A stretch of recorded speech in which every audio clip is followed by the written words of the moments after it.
Hello everyone. आज हम लोग डिस्कस करेंगे क्लास 8 की साइंस। आज का हमारा टॉपिक होगा क्रॉप प्रोडक्शन। क्रॉप प्रोडक्शन जानने से पहले हमें कुछ बातें रिकॉल करनी होगी, जैसे कि लिविंग ऑर्गेनिज्म को फूड क्यों रिक्वायरमेंट है, फूड क्यों रिक्वायर होते हैं, इसके अलावा वो कहाँ से फूड लाते हैं, वो किस चीज़ पे डिपेंडेंट होते हैं। तो फर्स्ट ऑफ ऑल हम लोग ये जानते हैं कि जितने भी लिविंग थिंग्स हैं, जितने भी लिविंग ऑर्गेनिज्म हैं, सबको रिक्वायर होते हैं फूड की। क्यों फूड की रिक्वायर होती है? तो बिकॉज उस फूड से उन्हें एनर्जी मिलती है, जिससे वो अपना वर्क कर पाते हैं। अब बात करें हम लोग प्लांट्स की, तो प्लांट्स जो होते हैं वो एबल होते हैं ऑन फूड प्रिपेयर करने के by the help of photosynthesis. But animal is not but animals are not required, not prepared या not unable to make own food। कहने का मतलब कि एनिमल जब अपना फूड खुद से प्रिपेयर नहीं कर सकते हैं तो वो दूसरों पे डिपेंडेंट होते हैं, और एनिमल्स जो होते हैं वो डिपेंडेंट होते हैं प्लांट्स पे। अब प्लांट्स पे डिपेंडेंट होते हैं क्योंकि हम लोगों को फूड चाहिए होता है, और फूड के लिए हमें प्लांट चाहिए, और इन फूड के हेल्प से हमें एनर्जी मिलती है। इसके बेस पे हम लोग ढेर सारी चीज़ें हमारे न्यूट्रिशन में आते हैं, जैसे कि कार्बोहाइड्रेट, प्रोटीन एट्सेट्रा। इन सारी चीज़ों के लिए हम लोग को ढेर सारे अमाउंट में फ़ूड की ज़रूरत होती है, और इस फूड के लिए हमें क्या करना पड़ता है कि ढेर सारे प्लांट्स की ज़रूरत होने लगती है, ढेर सारे टाइप्स के प्लांट की ज़रूरत होती है। तब हम लोग हेल्प लेते हैं किसका? एग्रीकल्चर का। अब ये एग्रीकल्चर क्या होता है? तो ये एग्रीकल्चर जो है ये लैटिन वर्ड से डिराइव किया गया है। लैटिन के दो वर्ड्स हैं, एगर और कटर। एगर का मीनिंग होता है कि लैंड या फिर फील्ड, और कटर का मतलब होता है कल्टीवेशन। अब इन दोनों वर्ड को ऐड करके बनाया गया एग्रीकल्चर। ठीक है, जैसा कि हमने इसका मीनिंग समझा कि फील्ड और कल्टीवेशन, तो एक तो है कि फील्ड को कल्टीवेट करना है, और दूसरे इसे हम सॉइल को कल्टीवेट करके उससे हम कुछ उगा सकते हैं, या कुछ उससे हम प्लांट ग्रो कर सकते हैं। तो अब एग्रीकल्चर कहते कि इसको कैसे डिफाइन करेंगे? तो इट इज़ द साइंस या it is the practice of farming including cultivation of the soil for the growing of a crop and the rearing animals to provide food and wool and other products।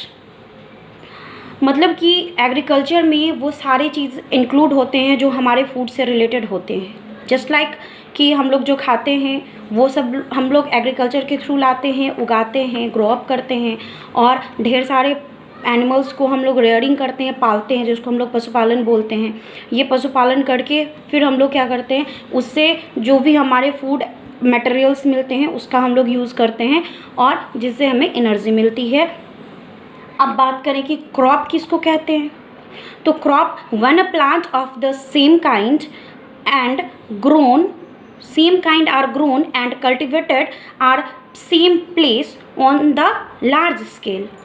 ठीक है, मतलब कि किसी large scale में बहुत सारे field में हम लोग सेम काइंड्स, मतलब एक तरह की क्रॉप्स को अगर हम लोग वहाँ पे सोइंग करते हैं, और उसके बाद उससे जो हमें क्रॉप मिलता है उसको हम लोग क्रॉप बोलते हैं, मतलब जो वो मटेरियल हमें मिलता है उसको हम लोग क्रॉप बोलते हैं। अब है कि इस क्रॉप को उगाने के लिए हमें बहुत सारे पैटर्न फॉलो करने होते हैं, या हम लोग कहें कि बहुत सारे स्टेजेस होते हैं जिसके हेल्प से हम लोग क्रॉप को उगाते हैं। सबसे पहले हम लोग जान लें कि क्रॉप कहते किसको हैं, मतलब इसके एग्जांपल्स क्या क्या हैं क्रॉप्स के। तो हम लोगों ने अपने आसपास देखा होगा कि ढेर सारी चीज़ें हैं, जैसे कि गेहूँ, मक्का, चना, बाजरा एट्सेट्रा। ये सारे हमारे क्रॉप के वेराइटीज़ होते हैं। अब हम लोग बात करें, इन वेराइटीज़ में भी कुछ खासियत होती है कि ये वेराइटीज़ जो होते हैं ये अलग अलग वेदर में मिलते हैं।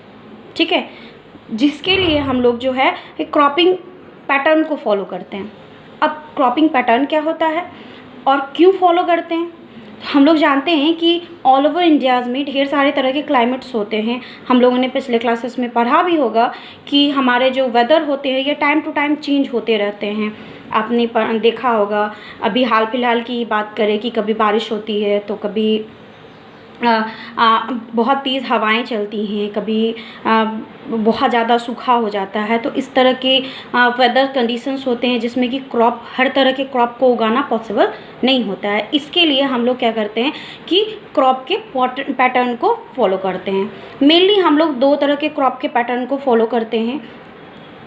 फर्स्ट ऑफ ऑल हम लोग इसके बारे में डिस्कस करेंगे। तो पहला हमारा होता है खरीफ क्रॉप और दूसरा होता है रबी क्रॉप। खरीफ क्रॉप क्या होता है? तो खरीफ क्रॉप मेनली शो होते हैं रेनी सीजन में, बिकॉज खरीफ क्रॉप के जो भी टाइप्स ऑफ क्रॉप होते हैं उसमें ढेर सारे वाटर की रिक्वायरमेंट होती है।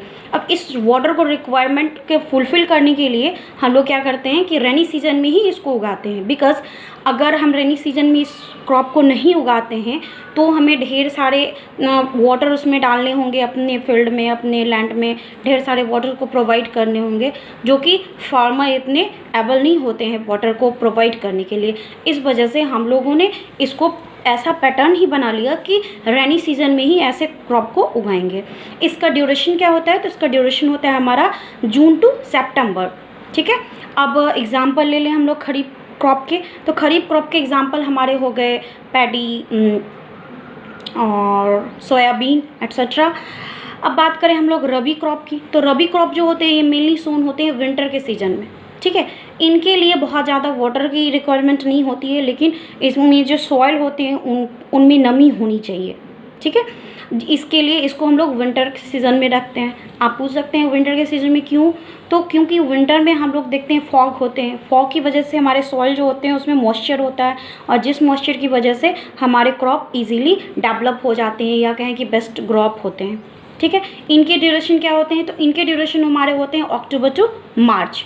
ठीक है, जैसे कि अभी आप लोग देख रहे होंगे आपके आसपास गेहूं की कटाई हो रही होगी।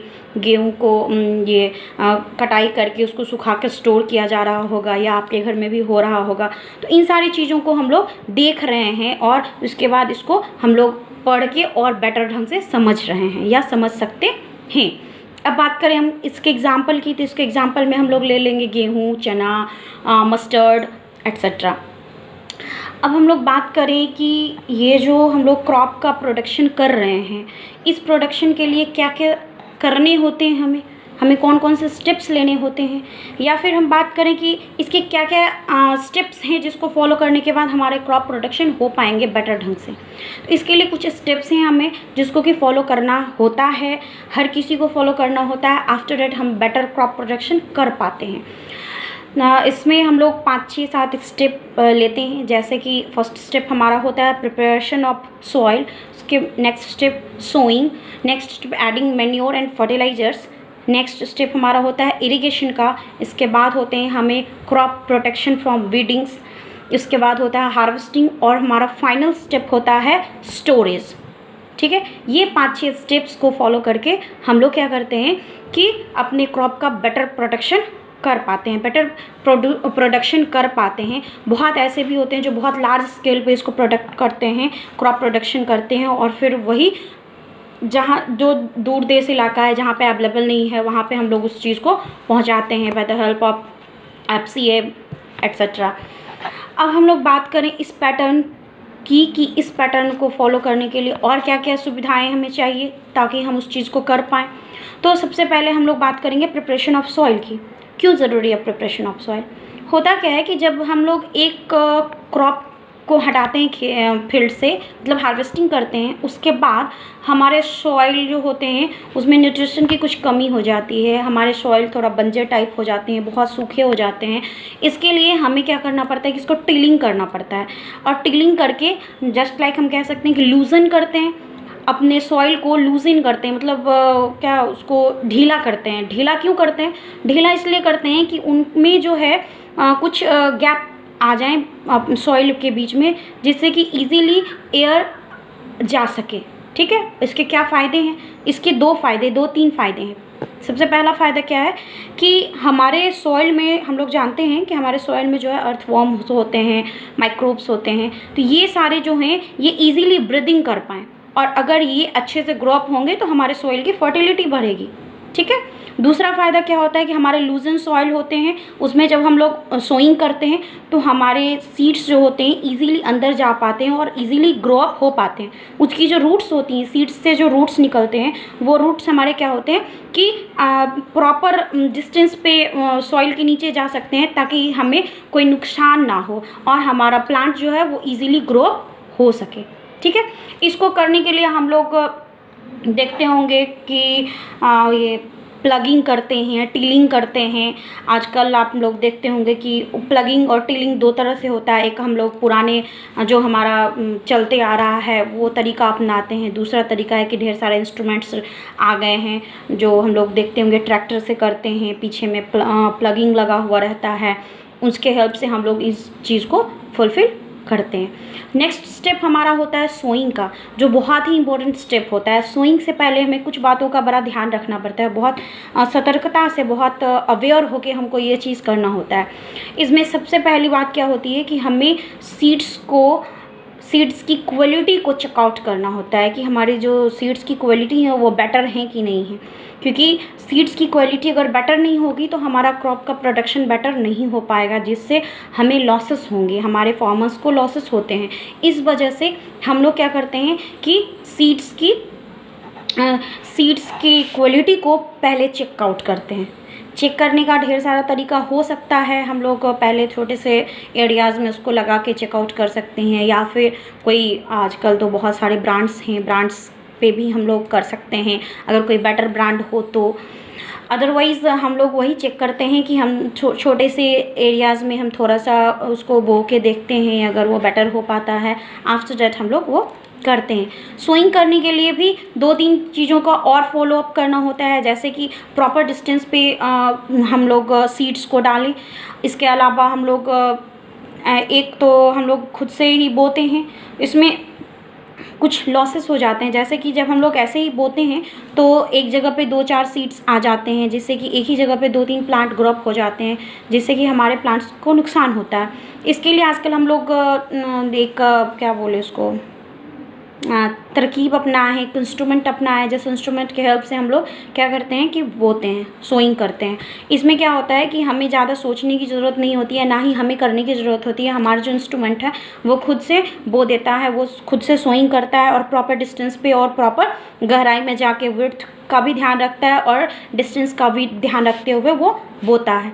इन सारी चीज़ों को देखते हुए हम लोग उसी चीज़ का यूज़ करते हैं, मतलब इंस्ट्रूमेंट का यूज़ करते हैं, जिससे कि हमें आसानी होती है सोइंग करने में और फ़ायदे में भी रहते हैं हम लोग, क्योंकि हमारा जो सोइंग का तरीका होता है उससे बेस्ट होता है। हाथ खुद से करने पे बहुत ज़्यादा टाइमिंग का लॉस होता है, बहुत ज़्यादा क्या बोलें कि हमें मेहनत लगती है, और मशीन के थ्रू करने से हमें ज़्यादा मेहनत नहीं करना पड़ता है और हम इजीली सोइंग कर लेते हैं और बेस्ट करते हैं।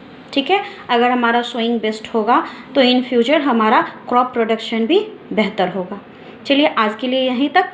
आपसे उम्मीद है कि आप लोग घर पे रह रहे होंगे और सेफ़ रह रहे होंगे, तो घर पे रहिए, सेफ़ रहिए और पढ़ाई भी कीजिए। चलिए, थैंक्स फॉर वॉचिंग।